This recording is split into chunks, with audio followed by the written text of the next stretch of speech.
Ang anak ko'y nagsabi, "Mama, huwag ka nang pumunta dito. Ayaw akong makita ng asawa ko." Tumango na lang ako at umalis. Kinabukasan, tinawagan sila sa bangko. Kinansela ko ang lahat ng bayarin sa kanilang mortgage. Salamat sa Diyos at nandito ako para ibahagi ito sa inyo. Pakipindot po ng like button at makinig hanggang sa dulo. At kamusta po kayo dyan? Saan po kayo nakikinig? Para malaman ko kung gaano nakalayo ang narating ng kwento ko. Bahagi 1. Pagmamahal ng isang ina. Sa loob ng 30 taon, naging isang tapat na ina ako.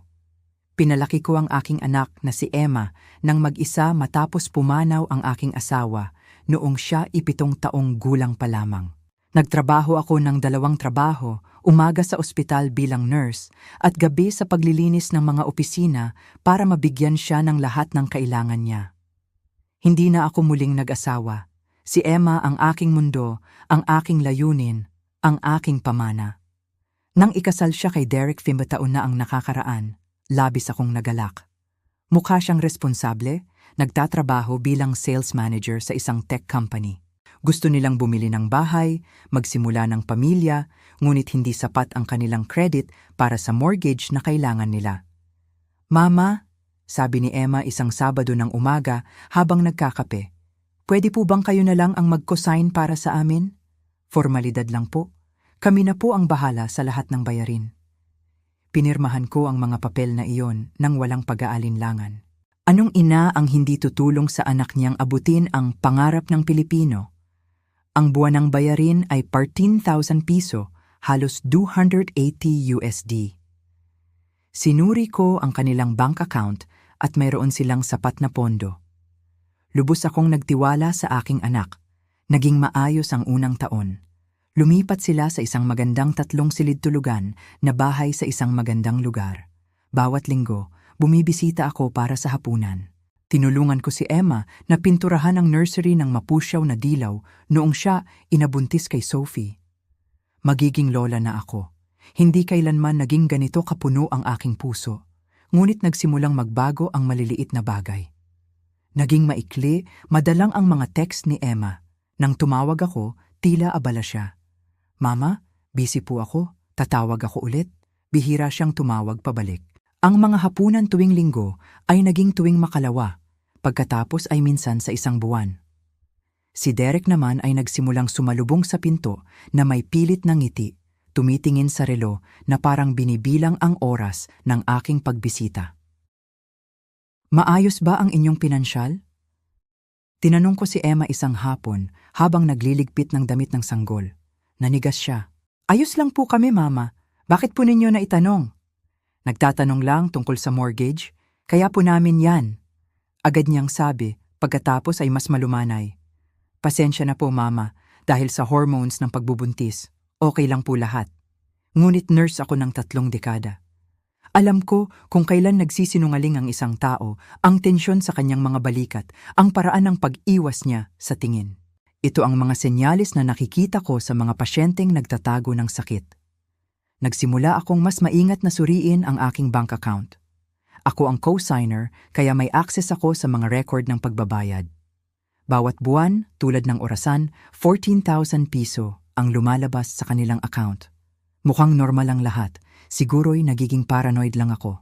Siguro isa lang akong malungkot na matandang babae, natatakot na mawala ang kahalagahan sa bagong buhay ng aking anak. Pagkatapos ay isinilang si Sophie. Nagmadali akong pumunta sa ospital, dala ang mga bulaklak at isang bordadong kumot. Ngunit pagdating ko, si Derek ang nakaharang sa pinto ng kwarto ni Emma. "Kailangan niya ng pahinga," sabi niya. "Pamilya muna ngayon, bukas ka na bumisita." Nalito at nasaktan akong umalis. Kinabukasan, nag-text si Emma. "Mama, sa tingin ni Derek, kailangan namin ng bonding time bilang bagong pamilya. Bigyan mo kami ng 2 linggo, okay?" Ang 2 linggo ay naging 4. Nang sa wakas ay mahawakan ko si baby Sophie, 6 na linggo na siya. Nasalanta ko ang lahat. Ang mga unang araw niya, ang mga unang ngiti, ang mga pagod na gabi, kung kailan ang mga bagong ina ay desperadong nangangailangan ng tulong. Ako ba ay madaling nabura? Lalo akong naging hindi komportable sa mga pagbisita. Si Derek ang nangingibabaw sa mga usapan, palaging binabanggit kung gaano kamahal ang lahat. Pampers, gatas, gastos sa daycare, sabi niya. Tumitingin sa akin ng may layunin. Nahihiwatigan ba niyang dapat akong magbigay ng pera? Ako na ang responsable sa kanilang mortgage. Pagkatapos ay dumating ang Martes. Kumatok ako sa kanilang pinto ng 6 p.m, dala ang lasagna na inihanda ko buong hapon. Paborito ni Emma noong bata pa siya. Si Derek ang nagbukas, madilim ang mukha. Kailangan nating mag-usap, sabi niya, hindi ako inimbitahan sa loob. Si Emma ay lumitaw sa likod niya, si Sophie ay umiiyak sa kanyang braso. Hindi tumingin sa akin ang anak ko. Mama, sabi niya ng mahina, huwag ka nang pumunta dito, ayaw mong makita ni Derek. Nanigas ako sa pintuan, ang lalagyan ng lasagna ay nakapapaso sa aking mga kamay sa pamamagitan ng mga oven mitts. Ano? Emma, anong sinasabi mo? Nanghihimasok ka masyado, putol ni Derek. Palagi mong tinatanong ang aming pinansyal, ang aming pagiging magulang, tapos na tayo. Pero gusto ko lang tumulong. Huwag ka nang bumalik, sabi ni Emma, nanginginig ang kanyang tinig. Pagkatapos ay isinara niya ang pinto. Tumayo ako doon ng 3 minuto na nakatingin sa wreath na tinulungan ko siyang isabit noong nakaraang Pasko. Pagkatapos ay tumango ako sa nakasarang pinto, bumaling at naglakad patungo sa aking kotse. Nanginginig ang aking mga kamay kaya halos hindi ko masimulan ang makina. Sa gabing iyon, hindi ako makatulog. 3:00 ng umaga, binuksan ko ang aking laptop at nag-log in sa aking bank account. Ang natuklasan ko ay nagpatindig ng balahibo ko. Ang mga bayarin sa mortgage ay tumigil 3 buwan na ang nakakaraan. Naupo ako sa aking madilim na kusina, ang liwanag ng laptop ay tumatama sa aking mukha, binubuklat ang kasaysayan ng pagbabayad gamit ang nanginginig na mga daliri. Bayad noong Enero, bayad noong Pebrero, bayad noong Marso, pagkatapos ay wala na. Nawala ang Abril, nawala ang Mayo, nawala ang Hunyo. Paano ko hindi napansin? Dahil sinusuri ko ang aktibidad ng kanilang account, hindi ang aktwal na mortgage payment. Matalino sila tungkol dito. Ang pera ay nanatili sa kanilang account sa halip na mapunta sa bangko. 14,000 piso. Trimbuan. 42,000 piso na simpleng nakuha nila. Ngunit ito ang bangungot. Ako ang co-signer. Nakalagay ang pangalan ko sa utang na iyon. Ang aking credit, perpekto sa loob ng 40 taon, ay ngayon ay nasisira. Nag-click ako papunta sa aking credit monitoring app. Bumaba ang aking score ng 89 puntos.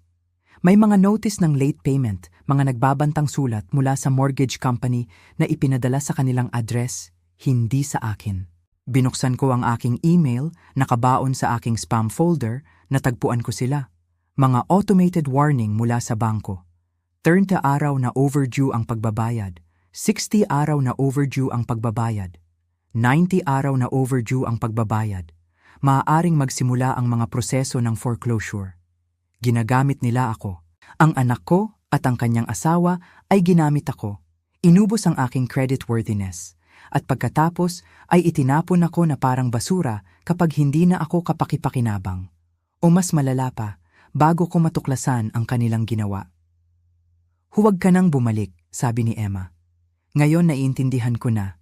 Sinusubukan nilang putulin ako bago ko masuri ang katayuan ng mortgage, bago ko mapagtanto na ako'y pinansyal na sirana. Gumawa ako ng kape ng afternoon ng umaga. Mas matatag na ang aking mga kamay. Ang shock ay nagbibigay daan sa isang bagay na mas malamig. Nag-nurse ako sa krisis ng AIDS, sa mga pagbawas ng budget sa ospital, sa napakaraming gabi ng paghawak sa mga kamay ng mga pasyenteng namamatay. Nag-alaga ako ng isang anak ng mag-isa. Nakaligtas ako sa pagkamatay ng aking asawa. Hindi ako marupok. Binuksan ko ang isang notebook at nagsimulang magsulat. Una, inilista ko ang mga katotohanan. Co-signed mortgage, 2,125,000 piso. Buwanang bayad, 14,000 piso. Hindi na bayarang mga bayarin, 192,000 piso kabuuan. Ang aking credit score ay nasira. Ang panganib ng foreclosure ay napipinto. Ang aking legal na responsibilidad ay kabuuan. Kung magpatuloy sila sa hindi pagbabayad, magfo-foreclose ang bangko. Mawawala ang bahay nila, ngunit mawawala rin ang sa akin.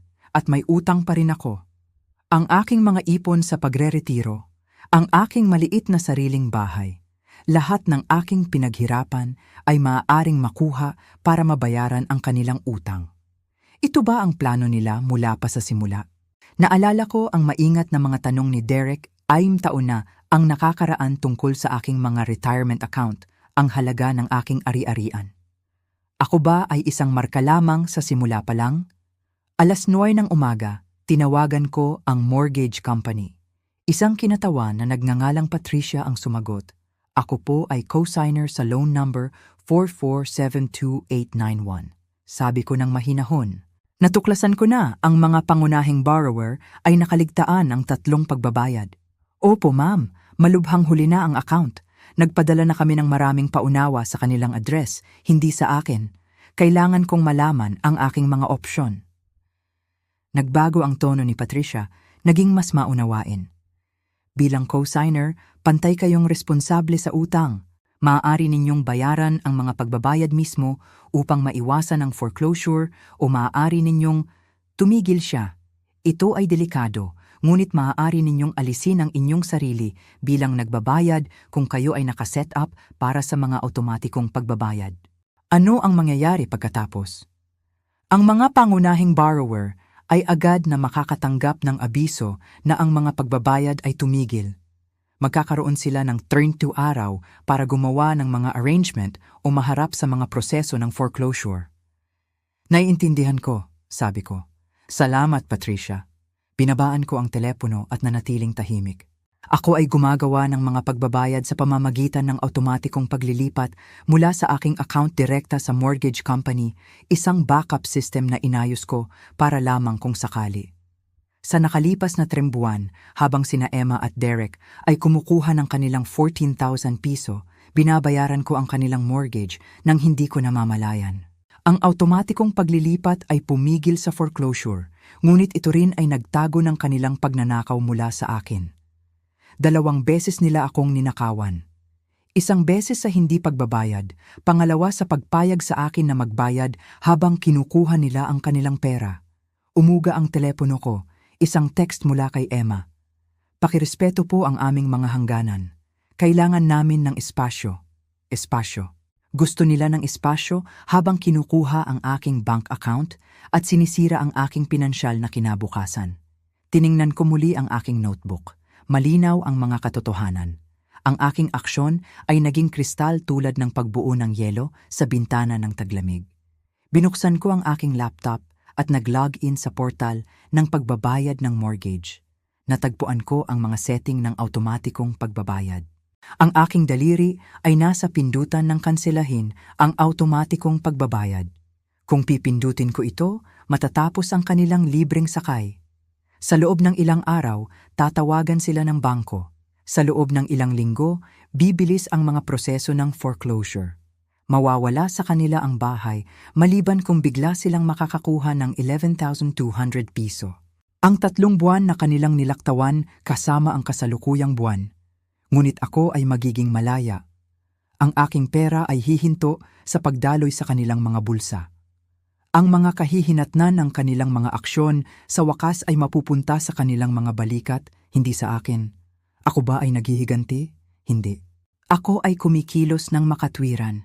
Nagdesisyon sila, ninakaw nila ako, nagsinungaling sila sa akin at itinapon ako. Ngayon ay matututunan nila na ang mga aksyon ay may mga kahihinatnan. Pinindot ko ang pindutan, kinumpirma ng screen, ang mga automatikong pagbabayad ay nakansela. Isinara ko ang laptop at uminom ng malamig na kape. Bukas ay bibisitahin ko ang aking abogado, ngunit ngayong gabi ay ginawa ko ang unang hakbang patungo sa pagprotekta sa aking sarili. Hayaan silang matuto sa mahirap na paraan kung ano ang mangyayari kapag pinagtaksilan mo ang taong pinakamahal ka. Huwebes ng umaga, naupo ako sa opisina ng abogado ni Marcus Chen, isang abogado na kilala ko sa lipunan sa loob ng maraming taon. Ang kanyang opisina ay nakatanaw sa daungan. Maayos, mahal. Ang uri ng lugar na nagsasabi sa iyo na ang mga seryosong bagay ay pinangangasiwaan dito. Barbara, tingnan natin, sabi ni Marcus, sinusuri ang mga dokumento na dinala ko. Sa kasamaang palad, ito ay mas karaniwan kaysa sa iniisip mo. Mga miyembro ng pamilya na nagsasamantala sa mga co-signer. Tumingin siya sa akin mula sa kanyang reading glasses. Ngunit gusto kong linawin ang iyong posisyon. Mayroon kang bawat legal na karapatan na itigil ang pagbabayad. Mayroon ka ring bawat karapatan na habulin sila para sa perang halos ninakaw nila sa iyo. Maaari ko bang patunayan na ninakaw nila ito sa akin? Tanong ko. Sa legal na paraan? Naglabas si Marcus ng dilaw na pad.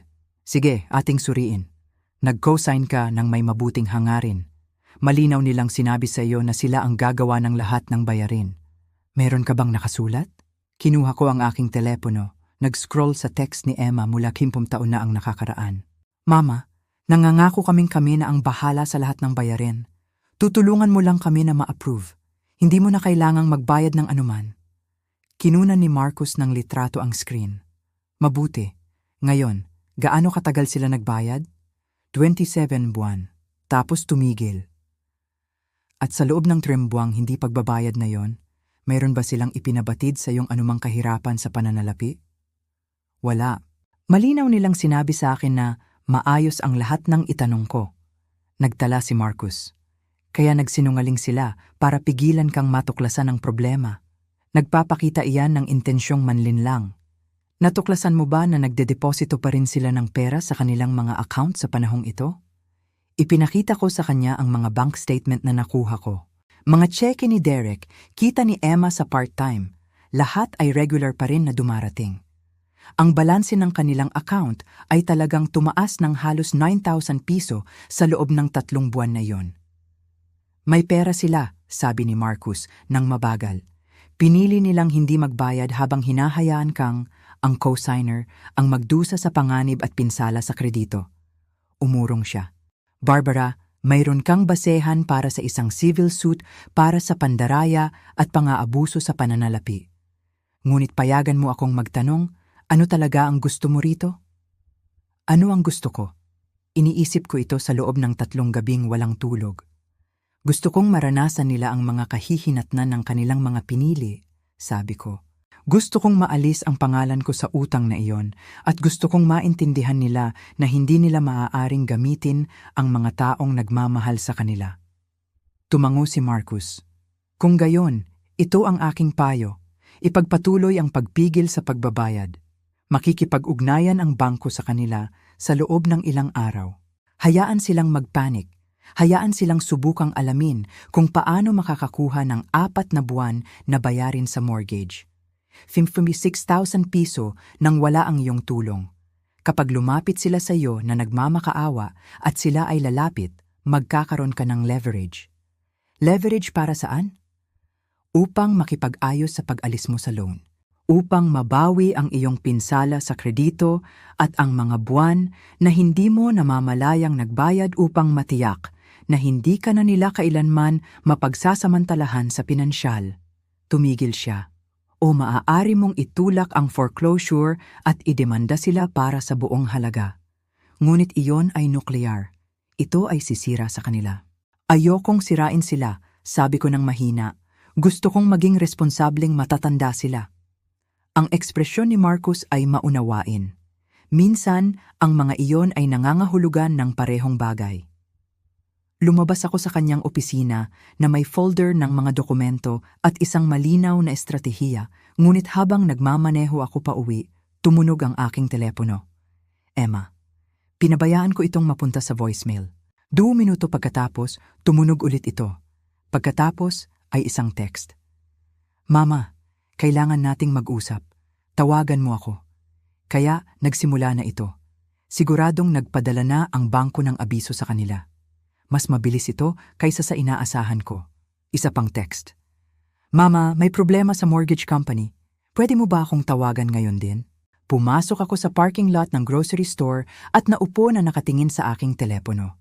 Isang bahagi ko ang ina na nagpalit ng kanyang lampin, na nagpuyat noong may lagnat siya, na nagturo sa kanya na magbisikleta, ay gustong tumawag kaagad para ayusin ang problema, para gawing maayos ang lahat. Ngunit isang bahagi ko, mas matigas at mas malamig, ang nakakakilala dito bilang kung ano ito, ang unang hakbang sa kanilang napakunot ang noo ko. Anak ko yan, ang tanging anak ko. Ito na ba ang katapusan ng lahat ng sakripisyo ko? Unang bahagi, ang pangarap ng isang ina. Sa loob ng 32 taon, tanging si Emma ang aking mundo. Mula nang pumanaw ang ama niya, noong siya'y 7 taong gulang pa lamang, ako na ang naging ama at ina niya. Nagbanat ako ng buto, 2 trabaho ang pinagkasya ko. Umaga sa ospital bilang isang nurse at gabi naman ay naglilinis ng mga opisina. Lahat para sa kanya, para mabigyan siya ng magandang kinabukasan. Hindi na ako muling nag-asawa. Si Emma ang naging buhay ko, ang aking pangarap, ang aking legasya. Nang makilala niya si Derek at nagpakasal sila, 5 taon na ang nakalilipas, tuwang-tuwa ako. Mukhang maayos si Derek, isang sales manager sa isang kilalang kumpanya. Nais nilang bumili ng sarili nilang bahay, magsimula ng sarili nilang pamilya. Ngunit kulang sila sa puntos para maaprubahan ang kanilang loan.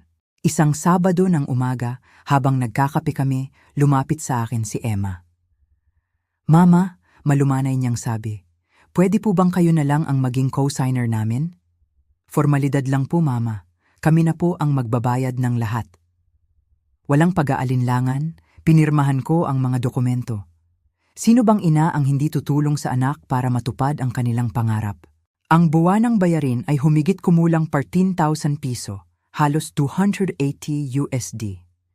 Tiningnan ko ang kanilang bank account, sapat naman ang laman. Buong puso akong nagtiwala sa aking anak. Naging maayos ang unang taon. Nakalipat sila sa isang magandang 3 silid-tulugan na bahay. Tuwing linggo, dinadalaw ko sila para sa hapunan. Nakatulong pa ako kay Emma na pinturahan ang nursery ng mapusyaw na dilaw noong nabuntis siya. Akala ko ang buhay ay magiging perpekto na. Magiging lola na ako. Ikalawang bahagi, mga senyales ng pagbabago. Ngunit unti-unti, may napansin akong kakaiba. Naging maikli na lang ang mga text message ni Emma at madalang na. Kapag tinatawagan ko siya, tila nagmamadali. "Mama, busy po ako. Tatawag ako ulit." Pero bihira siyang tumawag pabalik. Ang mga lingguhang hapunan ay naging kada 2 linggo, tapos minsan na lang sa 1 buwan. Si Derek, kapag siya ang nagbubukas ng pinto, ay may pilit ng ngiti at laging nakatingin sa relo, na para bang binibilang ang oras ko. "Maayos ba kayo sa pera?" Tanong ko kay Emma isang hapon habang nagliligpit ng damit ng sanggol. Nanigas siya.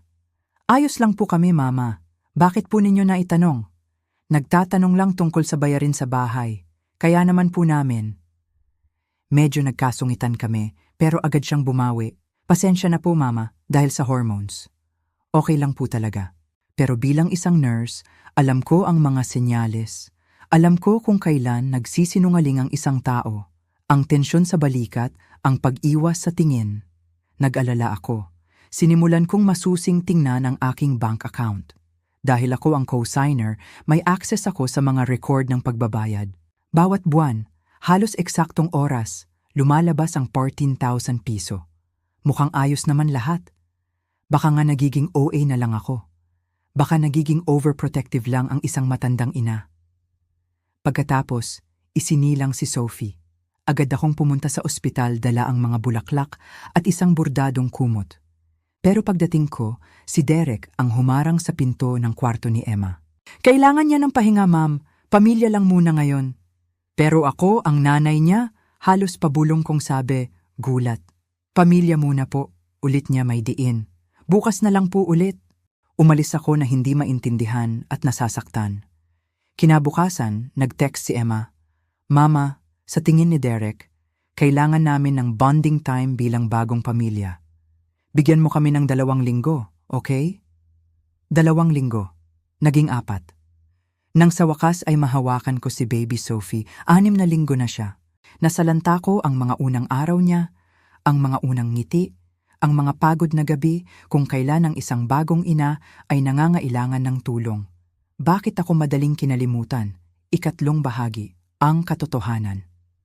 Habang tumatagal, lalong naging mahirap ang mga pagbisita. Si Derek ang laging nagsasalita, palaging binabanggit ang gastos, tumpak, gatas, daycare. "Mahirap pala talaga ang pagiging magulang," sabi niya minsan, na parang tinutukoy ako. Naisip ko, Baka gusto niyang magbigay ako ng pera? Ako na nga ang nagbabayad ng kanilang mortgage hanggang sa isang Martes. Dumalaw ako dala ang paboritong lasagna ni Emma noong bata pa siya. Si Derek ang nagbukas ng pinto, mukhang galit. Kailangan nating mag-usap, sabi niya, hindi man lang ako pinapasok. Sumulpot sa likod niya si Emma, hawak si Sophie na umiiyak. Hindi niya magawang tumingin sa akin. Mama, sabi niya ng mahina, huwag ka nang pumunta dito. Ayaw mong makita ni Derek. Nanigas ako sa pintuan, hawak ang mainit na lalagyan ng lasagna. Ano? Emma, anong sinasabi mo? Nanghihimasok ka kasi, sabat ni Derek. Palagi mong tinatanong ang pera namin, ang pagpapalaki namin sa bata, tapos na tayo. Pero gusto ko lang tumulong. Huwag ka nang bumalik, sabi ni Emma, nanginginig ang tinig. At isinara niya ang pinto. Napatulala ako sa pintuan, nakatingin sa wreath na tinulungan ko pa siyang isabit noong Pasko. Bumalik ako sa kotse. Nanginginig ang mga kamay ko habang sinisimula ng makina. Hindi ako mapakali buong gabi. 3:00 ng umaga, binuksan ko ang laptop. Doon ko nakita ang bangungot.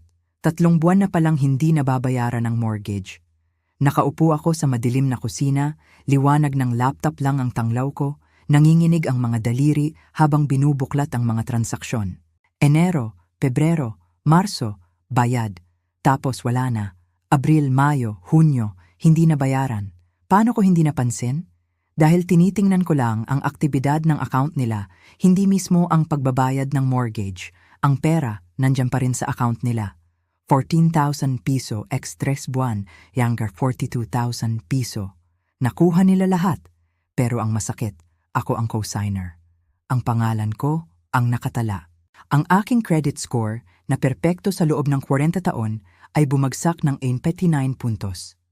May mga sulat mula sa bangko na dapat sana ay sa akin napunta, hindi sa kanila. Nasa spam folder ko, natagpuan ko ang mga babala. 30 araw na overdue, 60 araw na overdue, 90 araw na overdue. Posibleng ma-foreclose ang bahay. Ginamit nila ako.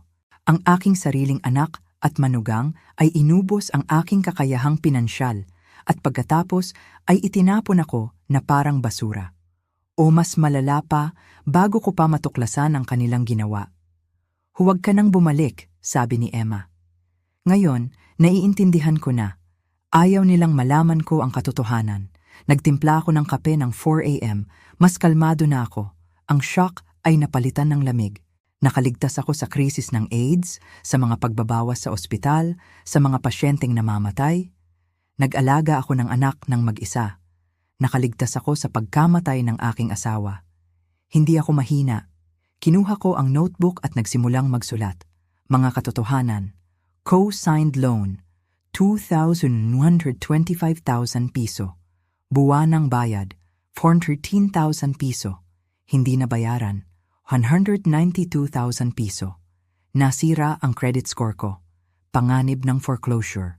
Ang aking legal na responsibilidad ay buo. Kung hindi sila magbayad, mawawala ang bahay nila at pati na rin ang sa akin. May utang pa rin ako. Ang ipon ko para sa pagre-retiro, ang aking maliit na bahay, lahat ay maaaring makuha para sa utang nila. Nagsimula na ba sila noon pa man? Naalala ko ang mga tanong ni Derek tungkol sa aking retirement fund, sa halaga ng aking bahay. Mukhang matagal na nila akong tinitingnan bilang isang target. 9:00 ng umaga, tinawagan ko ang mortgage company. Ako po si Barbara, co-signer sa loan number 4472891, sabi ko. Natuklasan ko po na hindi nabayaran ang 3 buwan.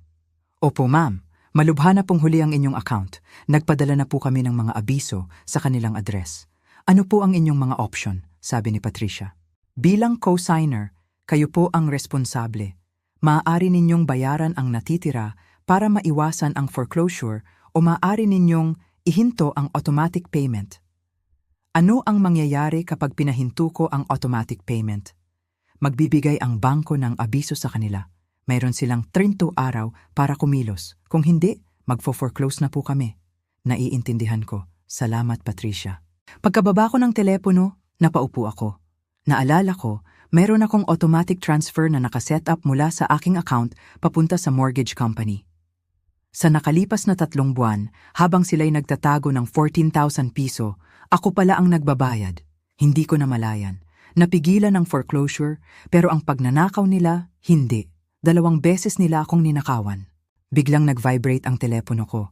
Text mula kay Emma. Mama, pakirespeto po ang aming espasyo. Kailangan namin ng privacy. Espasyo? Habang kinukuha nila ang pera ko at sinisira ang aking kredibilidad? Napatingin ako sa notebook ko. Malinaw ang lahat. Ang plano ko ay kasing lamig ng nagyayalong bintana. Binuksan ko ang laptop, nag-login sa payment portal. Pinindot ko ang cancel automatic payment. Kung gagawin ko ito, matatapos ang kanilang libreng sakay. Sa ilang araw, tatawagan sila ng bangko. Sa ilang linggo, magsisimula na ang foreclosure. Mawawala ang bahay nila maliban kung makakakuha sila ng 56,000 piso. Pero ako, malaya na ako. Titigil na ang pera ko sa pagpasok sa kanilang bulsa. Ang mga bunga ng kanilang mga gawa, sila na ang sasalo. Ako ba ay naghihigante? Hindi, makatwiran lang ako. Pinili nila ito, ninakaw nila ako, nagsinungaling sila, at pagkatapos ay itinapon ako. Ngayon, matututunan nilang ang bawat kilos ay may katumbas. Pinindot ko ang cancel. Kinumpirma ng screen ang aking desisyon. Isinara ko ang laptop. Kinabukasan, pupunta ako sa abogado. Ngayong gabi, sinimulan ko ang pagprotekta sa aking sarili. Hayaan silang maranasan ang hirap ng kanilang mga pinili. Ika-4 na bahagi.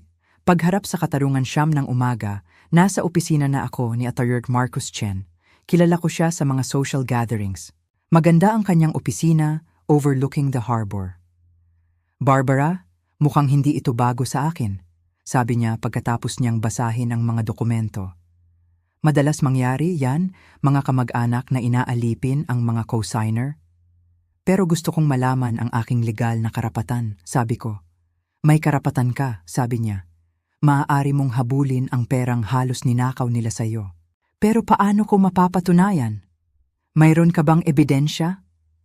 Kinuha ko ang aking telepono at ipinakita ang text ni Emma. Mama, nangangako kami na ang bahala sa lahat ng bayarin. Tutulungan mo lang kami na ma-approve. Hindi mo na kailangang magbayad ng anuman. Kinunan niya ng litrato ang screen. Magaling! Gaano sila katagal nagbayad? 27 buwan, tapos tumigil. At sa loob ng 3 buwan na iyon, nagsabi ba sila ng anumang problema sa pera? Wala. Sabi pa nga nila, maayos ang lahat, nagtala si Attorney Chen. Kaya nagsinungaling sila para hindi mo malaman. Nakita mo bang nagdedeposito pa rin sila ng pera sa account nila? Ipinakita ko ang mga bank statement. Oo, halos 9,000 piso ang nadagdag sa pera nila. Mukhang pera nila yon, sabi ni Attorney Chen. Pinili nilang hindi magbayad habang ikaw ang nagdadala ng panganib at sira sa kredito. Umupo siya at nagpatuloy, Barbara, may basehan ka para sa kasong pandaraya at pang-aabuso sa pananalapi. Pero ano ba talaga ang gusto mo? Gusto kong maranasan nila ang epekto ng kanilang mga desisyon, sabi ko. Gusto kong maalis ang pangalan ko sa loan na iyon at gusto kong malaman nilang hindi nila pwedeng gamitin ang mga nagmamahal sa kanila. Tumango si Attorney Chen. Kung gayon, ito ang payo ko. Huwag ka munang magbayad. Makikipag-ugnayan ang bangko sa kanila. Hayaan silang magpanik. Hayaan silang mag-isip kung paano nila mababayaran ang 56,000 piso na kulang na ngayon. Kapag lumapit sila sa iyo, mayroon ka ng leverage. Leverage para saan? Para makipag-ayos na maalis ka sa loan. Para mabawi mo ang gastos mo sa pagpapaganda ng kredito at ang mga buwan na nagbayad ka para sa kanila. Para hindi na sila makapagsamantala sa iyo ulit. Ngumiti siya. O pwede mo rin silang ipa-foreclose at idemanda ng buo. Pero iyon ay malala na. Sisirain mo sila. Ayokong sirain sila, sabi ko. Gusto kong maging responsableng tao sila. Umalis ako na dala ang mga dokumento at isang malinaw na plano. Habang nasa kotse ako, tumunog ang telepono. Si Emma. Hindi ko sinagot. Makalipas ang 2 minuto, tumunog ulit. Isang text. Mama, kailangan nating mag-usap. Tawagan mo ako. Nagsimula na nga.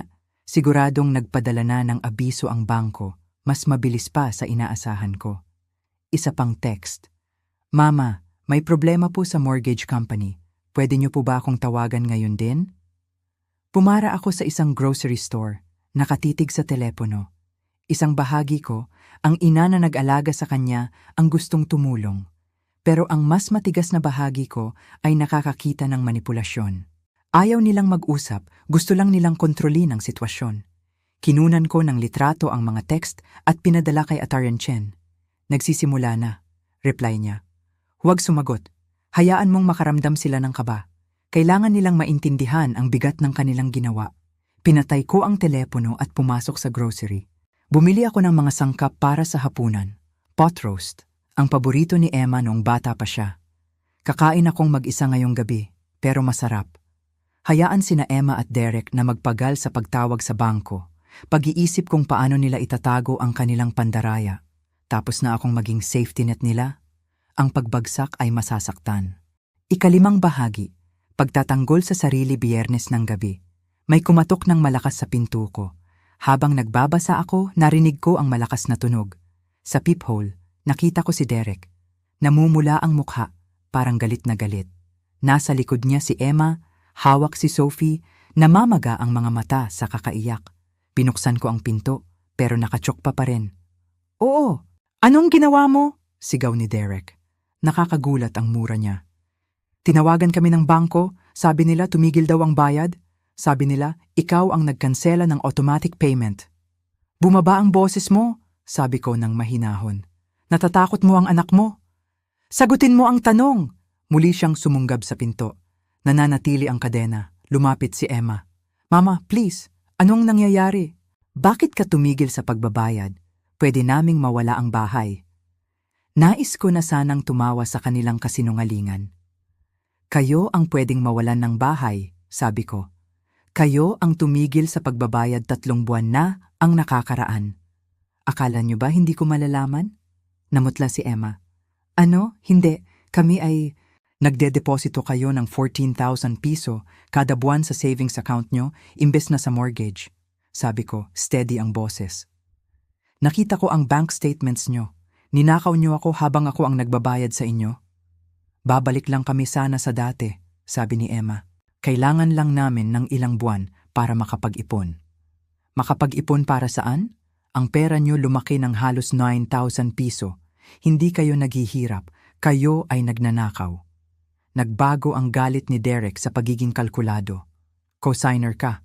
Kung mawala ang bahay na ito, masisira din ang kredito mo. Mawawalan ka ng lahat. Gusto mo ba talagang isakripisyo ang sarili mo para parusahan kami? Ang kredito ko ay nasira na dahil sa 3 buwan ninyong hindi pagbabayad, sagot ko. Nagpakonsulta na ako sa abogado. May mga opsyon ako. Kayo naman, kailangan niyong magbayad ng 1,200 piso sa loob ng 30 araw o maharap sa foreclosure. Wala kaming ganyang pera, umiyak si Emma. Kung gayon, hindi ninyo dapat ginastos ang 3 buwan ng pagnanakaw ninyo sa akin. Nagsimula na akong isara ang pinto. Padabog na isinara ni Derek ang kanyang palad dito. Isa kang matandang babae na mahilig maghiganti. Inimbitahan ka namin sa buhay namin. Pinapasok ka namin sa pamilya namin. At ganito ka magbayad? Ang pagbaliktad ng sitwasyon ay nakakagulat. Sila ang biktima ngayon. Ako ang kontrabida. Para maging malinaw, sabi ko, nakatingin diretso sa aking anak. Sinabi mo sa akin na huwag na akong bumalik. Sinabi mong ayaw mong makita ako ni Derek. Minut-minut mo akong inalis sa buhay mo. Iyon ang naging desisyon mo. Ngayon, harapin mo ang mga bunga ng iyong iba pang desisyon, ang mga desisyon sa pananalapi. Kaya iiwan mo kami na mawalan ng bahay? Sabi ni Emma, nanginginig ang tinig. Iiiwan ang iyong apo na mawalan ng bahay? Anong klase ng lola ang gagawa niyan? Ang pagbibigay ng sala ay perpekto ang pagkakakalat. Naramdaman ko ang epekto nito. Naramdaman ko ang pamilyar na paghatak para ayusin ang lahat, para isakripisyo ang sarili ko para sa kaligayahan ng aking anak. Pero ang mga salita ni Attorney Chen ay umaling-aungaw sa aking isipan. Kailangan nilang maintindihan ang bigat ng kanilang ginawa. Anong klase ng anak?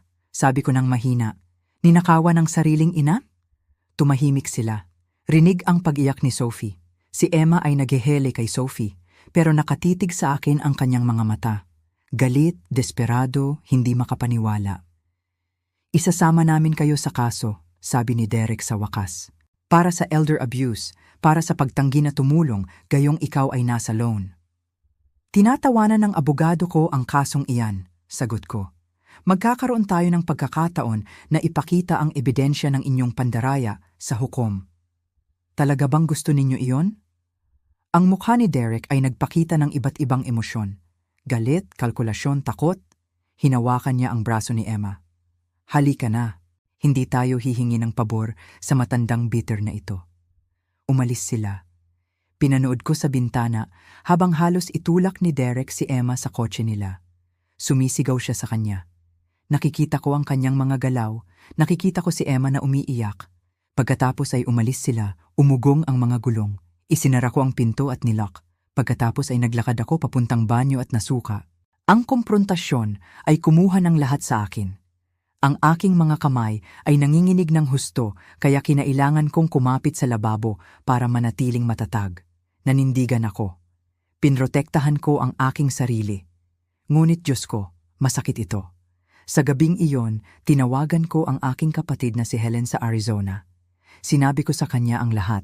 Nakinig siya ng walang putol, pagkatapos ay sinabi lang, pumunta ka rito ng 1 linggo. Kailangan mong lumayo dito. Hindi ako pwedeng umalis lang. Kaya mo. Nagawa mo na ang kailangan mong gawin. Hayaan mong gumana ang sistema habang nagpapagaling ka. Sige na, Barbara. Kinabukasan, nag-book ako ng flight. Sumang-ayon si Ate Richen na iyon ay mabuti. Hayaan mo silang mag-isip, sabi niya. Hayaan mong subukan nilang humanap ng solusyon nang wala ka. Sa ngayon, masyado kang madaling lapitan. Ang distansya ay makakatulong. Gumugol ako ng 1 linggo sa Arizona. Naglakad kami ni Helen sa disyerto, nagluto ng masasarap na pagkain, nanood ng mga lumang pelikula. Pinatay ko ang aking telepono maliban sa pag-check ng mga mensahe 1 beses sa 1 araw. Tumawag si Emma ng 17 beses. Si Derek ay nagpadala ng dos-dosa ng mga text mula sa paghingi ng tawad hanggang sa pagbabanta. Hindi ko sila pinansin. Ang araw sa disyerto ay nagpapalabas ng lason sa akin. Nang ako'y lumipad pa uwi, naramdaman ko na parang bakal ako. Naghihintay ang sulat pag-uwi ko. Na-deliver ito sa pamamagitan ng kamay. Isiniksik sa aking mail slot. Ang sulat kamay ni Emma sa sobre. Sa loob, 3 pahina. Isang sulat na nagpapalit-palit sa pagitan ng paghingi ng tawad at manipulasyon ng napakakinis na halos humanga ako sa husay nito. Mama, alam kong nagkamali kami. Alam kong nasaktan ka namin. Pero nakikiusap ako na alalahanin mo kung sino tayo sa isa't isa. Alalahanin noong nagkasakit ako at nabali ang braso ko. Inalalayan mo ako buong gabi sa ospital. Alalahanin ang pagtuturo mo sa akin magmaneho.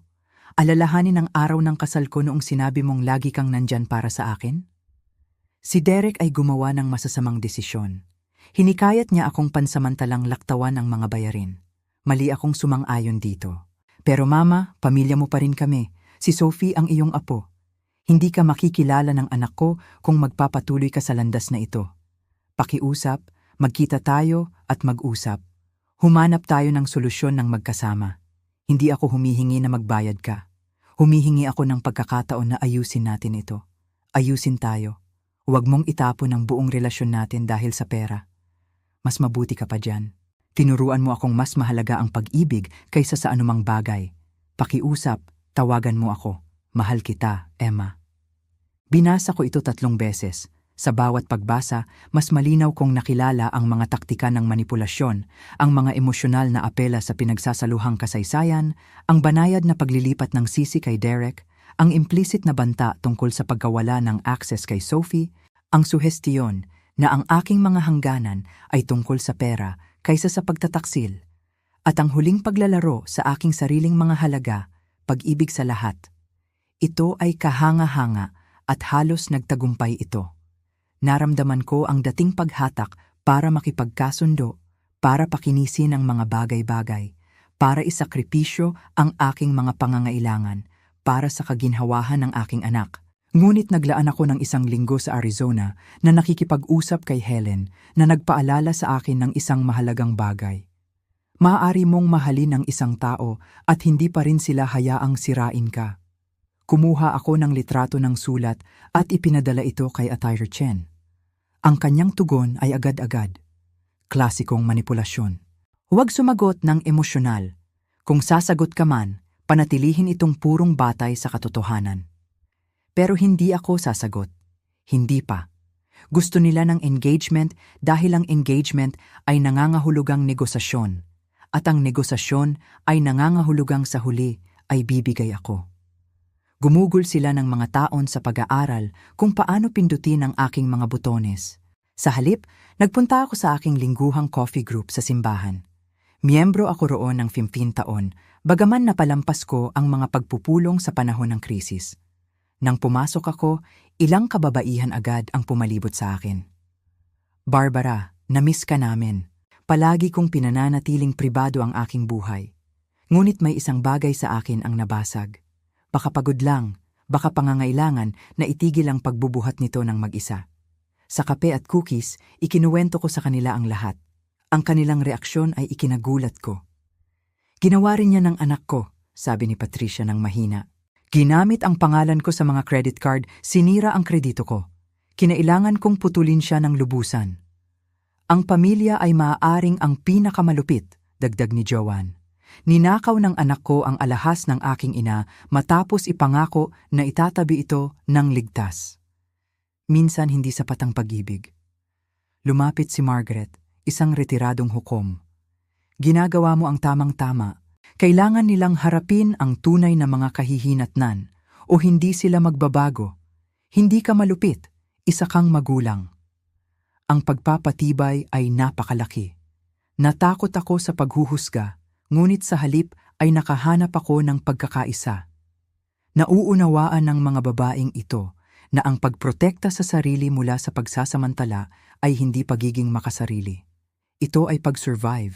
Sa susunod na linggo, lumakas ang aking suporta.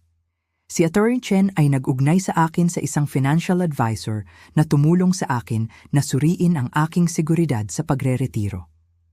Nagreseta ang doktor ko ng isang bagay na banayad para sa pagkabalisa na pumupukaw sa akin ng 3 ng umaga. Tumatawag si Helen kada 2 araw para lang kumustahin at nagsimula akong idokumento ang lahat. Bawat text mula kina Emma at Derek ay napupunta sa isang folder. Bawat tawag sa telepono na hindi ko pa rin sinasagot ay naitatala. Sinabi ni Atty. Chen na kung sakaling mapunta ito sa korte, ang aking detalyadong mga tala ay magiging mahalaga. Sinubukan ni Emma ang iba't ibang pamamaraan. Mga paghingi ng tawad na text, mga galit na voicemail. Sa wakas, nagpadala siya ng larawan ni Sophie na may caption, "Mama, kailan ko po siya makikita ulit?" Iyon ang pinakamasakit, ang paggamit sa aking apo bilang sandata. Ipinakita ko ito kay Margaret na malungkot na umiling. Desperado na sila. Iyan ay talagang isang magandang senyales. Ibig sabihin nito ay nauunawaan na nila na seryoso ka. Pero paano kung hindi ko na makita ulit si Sophie? Tanong ko. Kung gayon, si Emma ang magtuturo sa kanyang anak na ang manipulasyon at pagnanakaw ay mga katanggap-tanggap na gawi sa pamilya. Iyon ba ang diwan na gusto mo para kay Sophie? Hindi iyon ang gusto ko. Gusto kong lumaki si Sophie na alam na ang mga kilos ay may kahihinatnan, na ang tiwala ay mahalaga, na ang mga tao ay hindi maaaring gamitin at itapon. Gusto kong maging lola sa hinaharap, ngunit sa isang babae na natutunan ang integridad, hindi ang manipulasyon, kaya nanatili akong tahimik. Hinayaan ko sina Emma at Derek na magpalala sa kanilang sariling pagkabalisa, at pinatibay ko ang aking sarili sa komunidad na natagpuan ko. Mga taong nakakaunawa na minsan, ang pinakamapagmahal na bagay na magagawa mo ay ang pagtanggi na payagan ang pagkawasak. 3 linggo matapos kong kanselahin ang mga pagbabayad, tumunog ang aking telepono mula sa isang hindi kilalang numero. Halos hindi ko ito sagutin, ngunit may isang bagay na nagtulak sa akin na kunin ito. Barbara, si Patricia ito mula sa mortgage company. Nais ko lang ipaalam sa inyo na ang mga pangunahing borrower ay nakagawa na ng kasunduan sa pagbabayad. Napapanahon na sila simula ngayon. Bumaba at umakyat ang puso ko ng sabay. Nahanap nila ang pera. Ngunit mula saan? Ang tanong na iyon ay masasagot ng mas maaga kaysa sa inaasahan ko. Lumitaw sila sa aking pintuan linggo ng umaga. Naghahalaman ako, nakasuot ng lumang maong at sombrero nang marinig ko ang pagdating ng kotse. Sina Emma at Derek, parehong maayos ang kasuotan. Binuhat ni Emma si Sophie at sa kamay ni Derek ay isang buke ng mga rosas, paborito ko. "Mama," tawag ni Emma. Ang kanyang tinig ay maliwanag na may pekeng kasiglahan. "Pwede po ba tayong mag-usap?" Bawat ugat sa akin ay sumisigaw na itaboy sila. Ngunit ako'y mausisa. Saan sila nakakuha ng 11 to 200 piso? Ano na naman ang balak nila ngayon? Dahan-dahan kong tinanggal ang aking gardening gloves. "Maaari kayong pumasok ng 15 na minuto." Sa loob, inayos nila ang kanilang sarili sa sofa na parang nagkakaroon tayo ng normal na pagbisita sa pamilya. Inilagay ni Derek ang mga rosas sa aking coffee table. Dinuduyan ni Emma si Sophie sa kanyang kandungan. Tinitiyak na nakikita ko ang mukha ng aking apo. Ang maliliit niyang mga kamay ay nakatawid sa akin. "Mama," nagsimula si Emma. Ang kanyang tinig ay mainit. "Kami po ay naparito para humingi ng paumanhin. Talagang humingi ng paumanhin. Mali po ang ginawa namin. Nalunod kami sa gastos at gumawa ng mga maling desisyon. Hindi po dapat namin tinigil ang pagbabayad nang hindi sinasabi sa inyo. Nahihiya po kami," dagdag ni Derek, ang kanyang tono ay mapagpakumbaba. "Hindi namin gusto aminin na nahihirapan kami. Pride, alam nyo na, pero dapat sana ay naging tapat kami sa inyo mula sa simula." Nakaupo ako sa aking armchair. Nakalahad ang mga kamay, walang sinasabi. Nagpatuloy si Emma. "Nagawa naming makalikom ng pera. Tinulungan kami ng mga magulang ni Derek. Napapanahon na kami sa mortgage ngayon. Ayos na ang lahat." "Ah, mga magulang ni Derek, kaya pala doon nanggaling ang pera." Naisip ko kung anong kwento ang sinabi nila sa kanila. Marahil ay hindi makatwirang iniwan ko sila. "Ang punto ay," sabi ni Derek, "nakahilig pasulong na may pinag-aralang sinseridad. Gusto naming magpatuloy bilang isang pamilya. Ang buong sitwasyong ito ay napaka-stressful para sa lahat, ngunit lalo na para kay Emma. Gabi-gabi siyang umiiyak, namimiss ka." Nag-alpas ang mga mata ni Emma sa cue.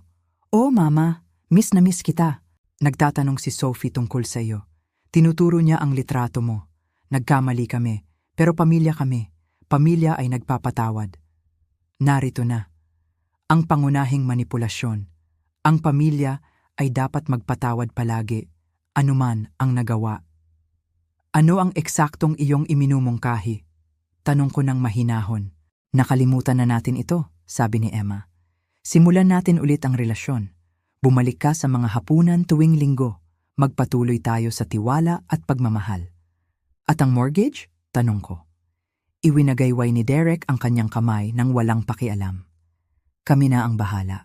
Natuto na kami ng aming aral." Tinuruan kami ng mga magulang ni Derek na ang pamilya ay dapat magkakasama sa mga mahihirap na panahon. Nasisiyahan sila sa amin nang malaman nila ang tungkol sa hindi pagkakaunawaan. Hindi pagkakaunawaan, pinalitan ko ng mabilis. Mahinang komunikasyon, mabilis na nagwasto si Emma. Ang punto ay, inaayos namin ito. Gusto naming bumalik ka sa buhay namin. Kailangan ni Sophie ng kanyang lola.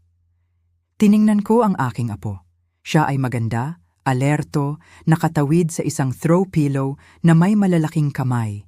Nagsakit ang aking puso, ngunit pinilit kong tingnan ang lampas sa emosyon sa mekanismo ng nangyayari.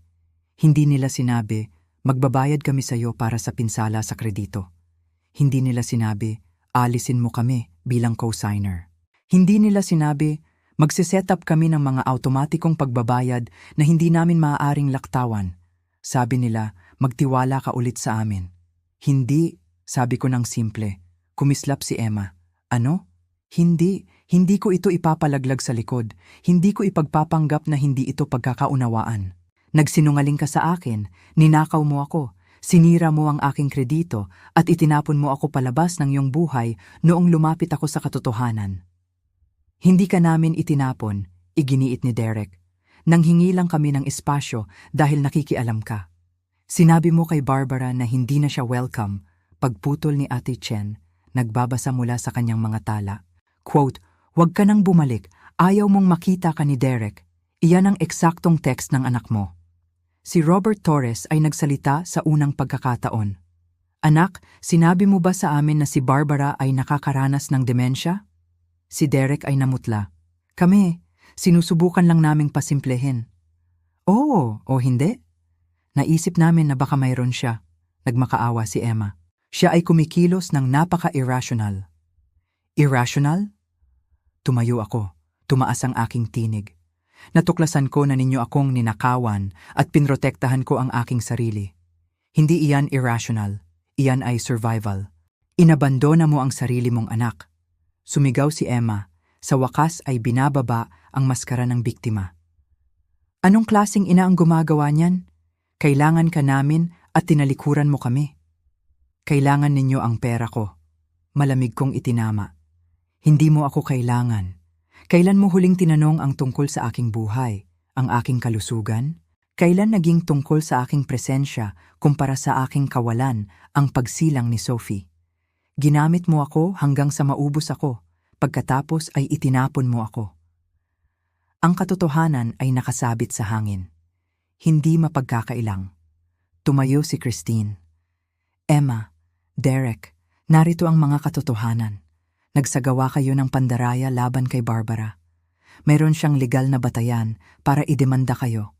Ang tanging dahilan kung bakit hindi niya ginawa ay dahil umaasa siyang matututo at magbabago kayo. Ngunit hindi kayo nagbago. Pinalala ninyo, nagsisinungaling tungkol sa kanyang kalusugang pangkaisipan, sinusubukang ihiwalay siya sa mga nagsasabi ng katotohanan. At ngayon ay natuklasan namin na sinusubukan ninyong gumawa ng credit fraud laban sa amin, pati na rin. Naging puti ang mukha ni Derek. "Hindi iyon. Sinusubukan lang naming galugarin." "Huminahon," sabi ni Robert ng pagod. "Huwag ka nang magsinungaling." Tumingin si Emma sa akin. Ang kanyang mga mata ay desperado. "Mama, please. Kami ay humihingi ng paumanhin. Gagawin namin ang lahat." "Alisin mo ako sa mortgage," sabi ko. "Mag-refinance sa pangalan ninyo lang.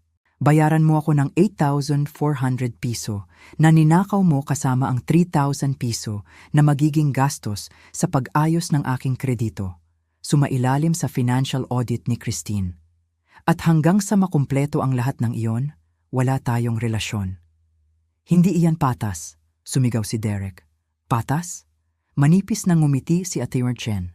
"Mr. Torres, ang kliyente ko ay napakamapagbigay. Mas malaki pa ang gastos sa inyo ng isang kaso kaysa sa pagsunod." Ang lakas ay nawala sa kanila. Umiyak si Emma. Nakatingin si Derek sa kanyang mga kamay. Ang imperyo ng kasinungalingan ay gumuho. Napanalunan ko, ngunit ang tagumpay ay lasang abo. Ang proseso ng refinancing ay tumagal ng 6 na linggo. Sa panahong iyon, sina Emma at Derek ay walang pagpipilian kundi sumunod sa bawat utos. Binuksan nila ang kanilang mga pananalapi sa auditor ni Christine na nakatuklas ng mas nakababahalang mga pattern. Mga hindi nabayarang balanse sa credit card, isang utang mula sa kapatid ni Derek na hindi nila kailanman binanggit, mga bill na nasa collections. Hindi sila makapag-refinance sa ilalim ng kanilang mga pangalan, ang kanilang utang sa kita ay masyadong mataas. Ang kanilang mga credit score ay masyadong nasira. 3 beses na tinanggihan ng bangko ang kanilang aplikasyon. Malamig na ibinigay ni Christine ang balita. "Kailangan ninyong ibenta ang bahay," tumawag si Emma sa akin, hysterical. "Mama, please, wala na kaming mapupuntahan. Pakiusap, kausapin mo si Christine. Makikinig siya sa iyo. Sabihin mo sa kanya na kailangan lang namin ng mas maraming oras." "Hindi," sabi ko. "Ginawa ninyo ang inyong mga pagpili. Ngayon ay mabuhay kasama ang mga ito." "Paano si Sophie?" "Mawawala ang bahay niya." "Mag-a-adjust si Sophie. Ang mga bata ay matatag. Siguro ay matututo siya ng mahahalagang aral tungkol sa responsibilidad mula sa kabiguan ng kanyang mga magulang." Ang kalupitan ng aking mga salita ay ikinagulat ko kahit na. Ngunit hindi ko naramdaman ang pagnanais na pakinisin ang mga ito. Ninakaw nila sa akin, nagsinungaling tungkol sa akin, sinubukang ideklara akong wala sa katinuan. Ang awa ay magpapalakas lamang ng higit pang pagsasamantala. Inilista nila ang bahay noong Pebrero. Nabenta ito noong Marso. Ang merkado ng mamimili ay nangangahulugang halos hindi sila nakalampas matapos ang mga bayarin sa realtor at mga gastos sa pagsasara.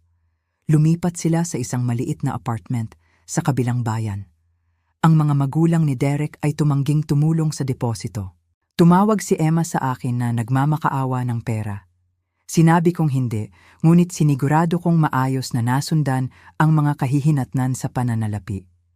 Sa tulong ni Atay Chen, nagsampa ako ng civil suit para sa 8,400 piso na kanilang ninakaw kasama ang mga pinsala. Hindi sila makapagbayad ng abogado. Nagpasya ang hukom na pabor sa akin. Inuutos ang garnishment ng sahod ni Derek hanggang sa mabayaran ang utang, 300 piso bawat buwan sa loob ng 3 taon. Ginang hukom, nagmakaawa si Derek. May anak kami. Ang 300 piso na iyon ay para sa pagkain. Dapat ninyo iyan isinaalang-alang bago gumawa ng pandaraya, tuyong tugon ng hukom. Ang mortgage ay na-refinance sa pangalan ng isang kwalipikadong mamimili. Ang aking credit score ay nagsimulang bumuti ng dahan-dahan. Ang forensic accountant ni Christine ay nagbigay ng ebidensya ng pagtatangka ni Derek sa identity theft laban sa kanyang sariling mga magulang. Naghain si Robert ng police report. Hindi na aresto si Derek, ngunit ang investigasyon ay bumalot sa kanya na sumisira sa anumang pagkakataon ng pag-unlad sa kanyang trabaho. Ang buhay ni Emma ay lalong lumala. Ang kanyang part-time na trabaho ay palaging nakadepende sa kita ni Derek para suportahan sila. Nang humigpit ang pera, kinailangan niyang dagdagan ang kanyang oras, ngunit hindi nila kayang bayaran ang daycare. Tumawag siya sa akin minsan, ang kanyang tinig ay basag. Mama, hindi ko alam ang gagawin ko. Hindi ako makahanap ng daycare. Si Derek ay nagtatrabaho sa araw. Ako ay nagtatrabaho sa gabi. Hindi kami nagkikita. Si Sophie ay umiiyak palagi. Kasalanan mo ito lahat. Kasalanan ko? Sabi ko nang hindi makapaniwala. Hindi ako nagnakaw kaninuman, Emma. Hindi ako nagsinungaling sa pamilya. Hindi ako gumawa ng pandaraya. Maaari mo sana kaming tinulungan. Tinulungan ko kayo. Nag-co-sign ako sa loan na 425,000 peso. Hindi iyon sapat. Kailangan mong magnakaw pa. Binabaan niya ako ng telepono. Sinubukan niyang tumawag muli 1 oras pagkatapos, ngunit na-block ko ang kanyang numero. Tapos na akong maging kanyang emotional dumping ground. Sa pamamagitan ni Christine, na nagpapanatili ng minimal na kontak upang subaybayan ang sitwasyon, nalaman ko ang natitira. Si Derek ay naging mapait kay Emma. Sinisisi siya sa hindi pagkontrol sa akin ng mas mahusay. Si Emma ay naging mapait kay Derek sa pagsisimula ng mortgage scheme. Ang kanilang kasal ay naging isang battlefield ng pagtutulungan. Naghiwalay sila noong Mayo. Lumipat si Emma sa isang studio apartment kasama si Sophie. Kinailangan niyang ibenta ang karamihan sa kanilang mga kasangkapan upang mabayaran ang mga deposito. Si Derek ay bumalik sa kanyang mga magulang na naningil sa kanya ng upa at nagpapanatili ng mahigpit na pangangasiwa sa pananalapi. Pinilit siya ng kanyang ama na dumalo sa credit counseling at sa Gamblers Anonymous. Tila, si Derek ay may problema sa sports betting na walang nakakaalam. Ang buhay na kanilang itinayo sa pera na ninakaw at sa pagsasamantala ay ganap na gumuho, at pinanood ko itong mangyari ng may malamig na kasiyahan. Ako ba ay mapaghiganti? Siguro, ngunit mas gusto kong isipin ito bilang katarungan. Sinara ni Atay Chen ang kanyang folder sa aming huling pagpupulong. Alam mo, Barbara, sa loob ng 30 taon ng family law, bihira akong makakita ng sinumang humawak ng hangganan ng ganito kahigpit. Karamihan sa mga magulang ay sumusuko kapag ang pagdurusa ng kanilang mga anak ay nakikita. Ang kanilang pagdurusa ay bunga ng kanilang mga pinili, sabi ko. Kung iniligtas ko sila, wala silang matututunan.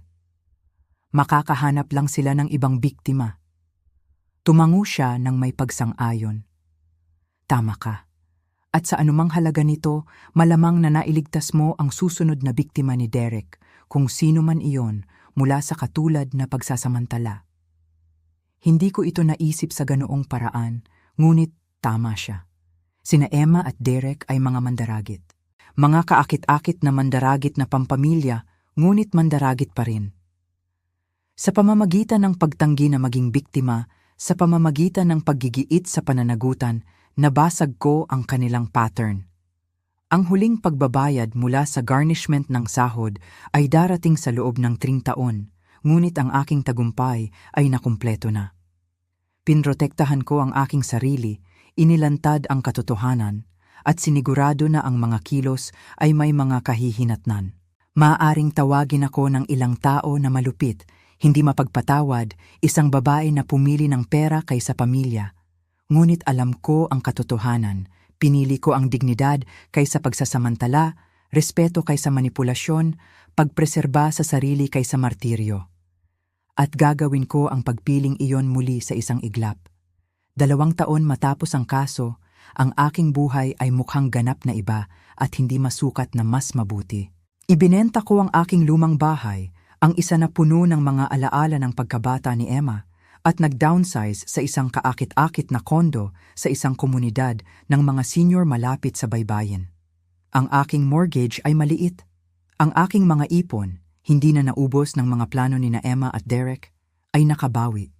Nakapaglakbay pa nga ako, isang bagay na palagi kong ipinagpapaliban para sa minsan. Naglaan ako ng 3 linggo sa Italia noong tagsibol na yon, kumakain ng pasta sa Roma, naglalakad sa mga burol ng Tuscany, natututo ng masamang Italyano mula sa mga matiyagang tindera. Sumama ako sa isang tour group at nakagawa ng mga kaibigan. Iba pang mga babae na kasing edad ko na nagbawi rin ng kanilang buhay pagkatapos ng iba't ibang anyo ng trauma sa pamilya. Gusto ng anak ko na punduhan ko ang kanyang nabigong negosyo ng walang hanggan, sabi ni Martha sa akin habang umiinom ng alak sa Florence. Sa wakas ay sinabi kong hindi. Pinakamagandang desisyon sa buhay ko. Magkakaintindihan kami. Kami ay mga babae na natutunan na ang pag-ibig na walang hangganan ay nagiging pagkasira sa sarili. Pauwi, nagboluntaryo ako sa ospital kung saan ako dating nagtrabaho. Nagbigay ako ng gabay sa mga batang nurse, nagbabahagi ng 3 dekada ng karanasan. Sumali ako sa isang book club. Nagsimula akong gumuhit ng watercolor, natutunan kong maglaro ng mahjong. Nagampon ako ng rescue dog na nagngangalang Pepper na natutulog sa paanan ng aking kama at bumabati sa akin ng may purong kagalakan bawat umaga. Ang aking buhay ay puno, mapayapa, akin. Madalas bumisita si Helen. Mas lumapit kami sa isa't isa sa pamamagitan ng krisis. Hindi na lang siya ang aking kapatid, kundi ang aking matalik na kaibigan, si Christine Torres, at ako ay paminsan-minsan nagkikita para sa tanghalian. Nagbuklod kami sa aming pinagsasaluhang karanasan ng pagiging sinamantala ng aming mga anak. Siya ay nagnanavigate sa kanyang sariling paggaling matapos maputol ng lubusan si Derek pagkatapos ng pagtatangka sa identity theft. Gusto ni Robert na makipagkasundo kay Derek, sabi niya sa akin minsan. Mga ama at anak, alam mo, ngunit hindi ako gagawa nito. Ang ilang mga pagtataksil ay hindi mapapatawad. Nauunawaan ko. Nagkasundo ako sa posibilidad na hindi ko na makikita ulit sina Emma o Sophie. Masakit ito kaysa sa inaasahan ko. Ang pighati ay pinakamatalas sa simula. Ngayon ito ay mas tulad ng isang peklat na roroon, ngunit hindi masakit. Samantala, ang buhay ni na Emma at Derek ay lalong lumala.